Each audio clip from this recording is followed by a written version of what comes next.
All right, today we're in here in the kitchen and we're going to be installing a farmhouse sink. All right, here's the sink that we have. I ordered this thing on Amazon and there's the brand. That's the size. All right, so here's the front, and we are gonna make some ledges in the cabinet that is gonna sit up under here and support the sink. So what I'm gonna do first is measure, and that is exactly 9 inches. Now I'm going to mark where the support ledges are going to go. So I measure down from the top of the cabinet 9 inches. I make 2 marks at the 9 inches, then I use a straight edge to draw a line. This will just make it easier to see when we're trying to put the board on. I would like to point out that this is an undermount install, meaning that the sink is going to be positioned under the countertop.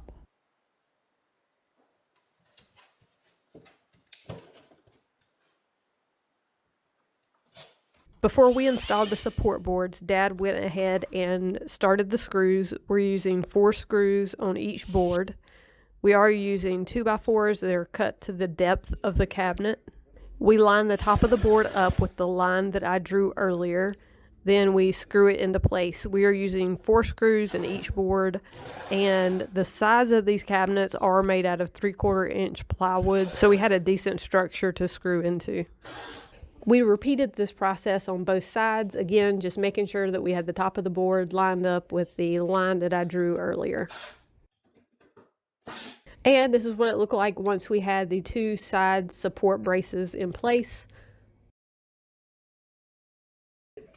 The next thing that we did is slide the sink into place and get the depth of it positioned where I wanted it. I know I wanted the front of the sink to be even with the front of the drawers of the cabinets. So I just took a little bit of time and made sure I had the sink even with those drawers. And once I had the sink positioned where I wanted it, I went back behind the sink and I marked the back edge because we're going to put some more blocks back there, and that's just going to help keep the sink positioned at the right depth. For the blocks that I'm using behind the sink, I'm just using some short pieces of 2x4s. I'm going to set the edge of the 2x4 on that line that I drew a little bit earlier, and then screw it to the side of the cabinet. And these blocks are just going to hold the sink in place and keep it from moving backwards.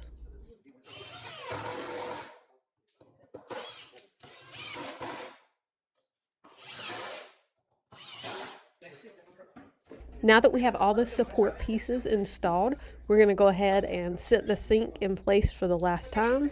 Once we have it in place, we are going to look at it really close and make sure it's flush with the top of the cabinet, and also to make sure it's level.